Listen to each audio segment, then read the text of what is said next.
শুরুতেই জানাবো, সৌদি আরবের যুদ্ধজাহাজ এবং অস্ত্রাগারে হামলার দাবি করেছে ইয়েমেনের হুথি বিদ্রোহী গোষ্ঠী। তবে হামলার বিষয়টি এখনও সৌদি আরবের পক্ষ থেকে আনুষ্ঠানিকভাবে নিশ্চিত করা হয়নি। ক্ষেপণাস্ত্র হামলাটি সঠিক এবং নিখুঁত হিসেবে বর্ণনা করে ইয়াহিয়া সারি বলেন, এই হামলার ফলে কয়েকটি জাহাজ ডুবে গেছে এবং বাকিগুলোতে আগুন ধরে গেছে। এবারে জানাবো মার্কিন স্থল অভিযানের আশঙ্কা, যা বলছে ইরান। যুক্তরাষ্ট্রের সঙ্গে সম্পাদিত দ্বিপাক্ষিক সমঝোতার মেয়াদ শেষ হবার পর নিজেদের প্রতিরক্ষা কৌশল আরও আক্রমণাত্মক করবার বার্তা দিয়েছে তেহরান। সম্প্রতি মার্কিন প্রেসিডেন্ট ডোনাল্ড ট্রাম্প হরমুজ প্রণালীকে যুক্তরাষ্ট্রের নিয়ন্ত্রণে নেওয়ার ইঙ্গিত দেওয়ার পরই মূলত তেহরান থেকে এমন কঠোর জানাবো ইরানকে সাদা পতাকা ও আত্মসমর্পণের আহ্বান ট্রাম্পের। শেষ হল যুদ্ধবিরতির মেয়াদ। ইরান যুক্তরাষ্ট্রের 60 দিনের যুদ্ধবিরতির মেয়াদ শেষ হবার পর তেহরানকে সাদা পতাকা ওড়ানোর আহ্বান জানিয়েছেন মার্কিন প্রেসিডেন্ট ডোনাল্ড ট্রাম্প। একই সঙ্গে ইরানের বিরুদ্ধে পরবর্তী পদক্ষেপের জন্য তার কোনো নির্দিষ্ট সময়সীমা নেই বলেও জানিয়েছেন তিনি।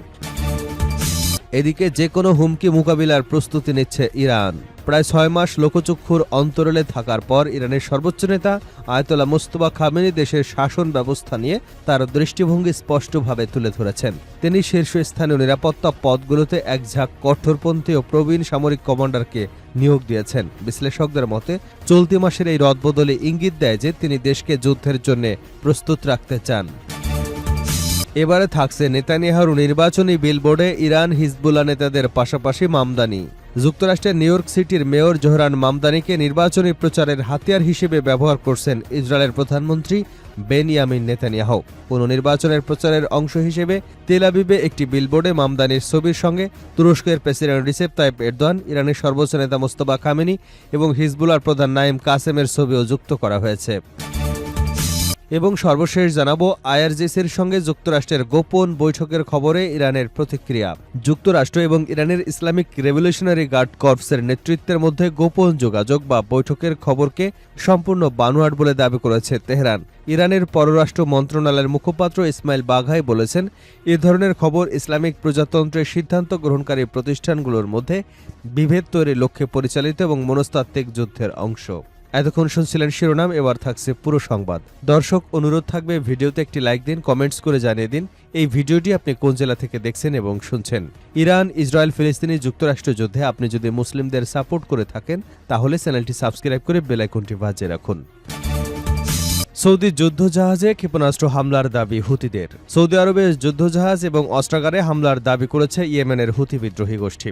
তবে হামলার বিষয়টি এখনও সৌদি আরবের পক্ষ থেকে আনুষ্ঠানিকভাবে নিশ্চিত করা হয়নি। সোমবার টেলিগ্রামে পোস্ট করা এক বিবৃতিতে হুদি মুখপাত্র ইয়াহিয়া সারি জানান, তাদের কয়েকটি ব্যালিস্টিক ক্ষেপণাস্ত্র সৌদি আরবের একটি অ্যাম্ফিবিয়াস ট্রান্সপোর্ট শিপ এবং সঙ্গে থাকা বেশ কয়েকটি নৌযানে আঘাত এনেছে।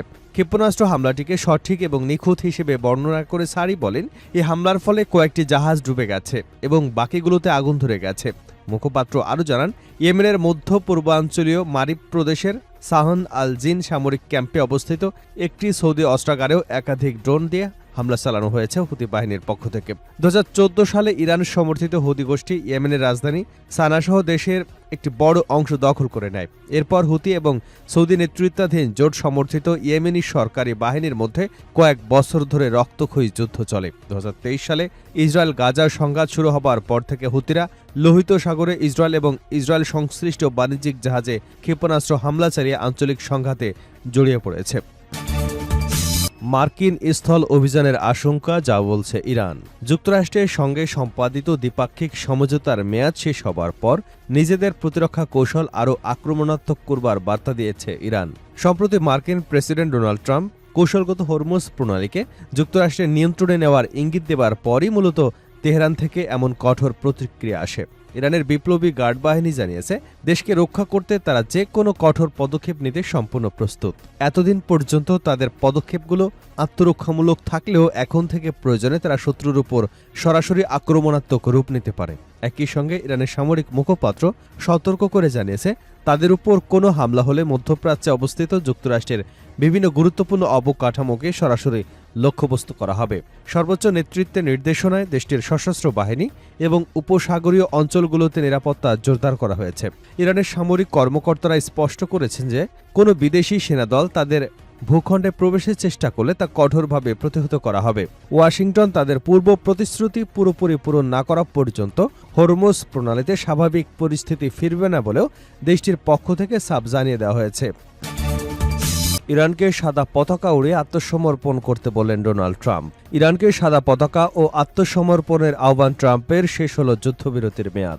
ইরান যুক্তরাষ্ট্রের ৬০ দিনের যুদ্ধবিরতির মেয়াদ শেষ হবার পর তেহরানকে সাদা পতাকা উড়ানোর আহ্বান জানিয়েছেন মার্কিন প্রেসিডেন্ট ডোনাল্ড ট্রাম্প। একই সঙ্গে ইরানের বিরুদ্ধে পরবর্তী পদক্ষেপের জন্য তার কোনো নির্দিষ্ট সময়সীমা নেই বলেও জানিয়েছেন তিনি। সোমবার যুদ্ধবিরতির নির্ধারিত সময়সীমা শেষ হবার পর যুক্তরাষ্ট্র ইরানের মধ্যে উত্তেজনা আরও বেড়েছে। ট্রাম্প বলেন, ইরানের উচিত আত্মসমর্পণ করা এবং সাদা পতাকা উড়িয়ে দেওয়া। তবে তিনি যুদ্ধ বা যুদ্ধ পরবর্তী পদক্ষেপের জন্য কোনো সময়সূচি নির্ধারণ করেননি বলে জানিয়েছেন।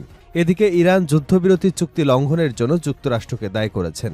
দেশটির পররাষ্ট্র মন্ত্রণালয়ের মুখপাত্র ইসমাইল বাঘাই বলেন, ৬০ দিনের সময়সীমা মূলত নিষেধাজ্ঞা প্রত্যাহার এবং ইরানের পারমাণবিক ইস্যু নিয়ে আলোচনার জন্য নির্ধারিত ছিল। যুক্তরাষ্ট্র চুক্তির শর্ত লঙ্ঘন করায় সেই আলোচনা কার্যত শুরুই হয়নি বলে দাবি করেছেন তিনি। যুদ্ধবিরতির মেয়াদ শেষ হবার সময় কৌশলগত হরমুজ প্রণালী নিয়ে উত্তেজনা তীব্র হয়েছে। ইরান জানিয়েছে, ওমানের সঙ্গে প্রণালীটি দিয়ে জাহাজ চলাচল নিয়ে একটি সমঝোতায় পৌঁছেছে। অন্যদিকে ট্রাম্প হরমুজ প্রণালীতে ইরানের অবস্থান নিয়ে কঠোর হুঁশিয়ারি দিয়েছেন। এর ফলে দীর্ঘমেয়াদী শান্তি আলোচনায় ভবিষ্যৎ নিয়ে নতুন করে অনিশ্চয়তা তৈরি হয়েছে এবং মধ্যপ্রাচ্যের সংঘাত আরও বিস্তৃত হওয়ার আশঙ্কা দেখা দিয়েছে।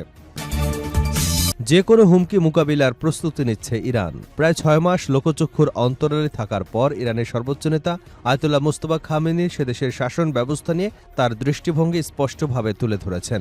তিনি শীর্ষস্থানীয় নিরাপত্তা পদগুলোতে এক ঝাঁক কঠোরপন্থী এবং প্রবীণ সামরিক কমান্ডারকে নিয়োগ দিয়েছেন। বিশ্লেষকদের মতে চলতি মাসের এই রদবদল ইঙ্গিত দেয় তিনি দেশকে যুদ্ধের জন্য প্রস্তুত রাখতে চান।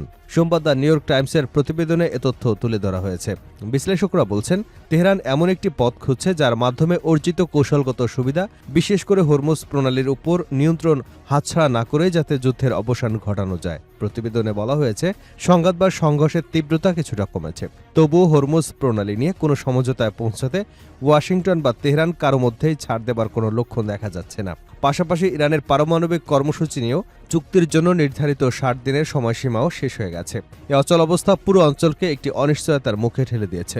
যে কোনো মুহূর্তে পরিস্থিতি আবার পূর্ণাঙ্গ যুদ্ধের দিকে মোড় নিতে পারে। আয়াতুল্লাহ খামেনির দেওয়া নিয়োগগুলোর মধ্যে উল্লেখযোগ্য হলেন মোহসিন রেজাই, যিনি ইরান ইরাক যুদ্ধের সময় ইসলামিক রেভলিউশনারি গার্ড কোর এর নেতৃত্বে ছিলেন। তাকে সুপ্রিম ন্যাশনাল সিকিউরিটি কাউন্সিলের প্রধান করা হয়েছে। এছাড়া হোসেন তাইব একজন ধর্মীয় নেতা এবং সাবেক গোয়েন্দা প্রধান। তাকে বাসিস বাহিনীর পরিচালনার দায়িত্ব দেওয়া হয়েছে। বাসিস হল আধা সামরিক বাহিনীর একটি শক্তিশালী নেটওয়ার্ক, যা প্রায়শই সরকার বিরোধী বিক্ষোভ দমনে ব্যবহৃত হয়। এই রদবদলের আওতায় সশস্ত্র বাহিনীর নতুন জেনারেল স্টাফ, রেভলিউশনারি গার্ডসের নতুন প্রধান এবং রেভলিউশনারি গার্ডসের নৌবাহিনীর কমান্ডারও নিয়োগ দেওয়া হয়েছে। এর মধ্যে নৌবাহিনীর কমান্ডারের পদটি অত্যন্ত গুরুত্বপূর্ণ, কারণ হরমুজ প্রণালী বর্তমানে অত্যন্ত কৌশলগত গুরুত্ব বহন করছে।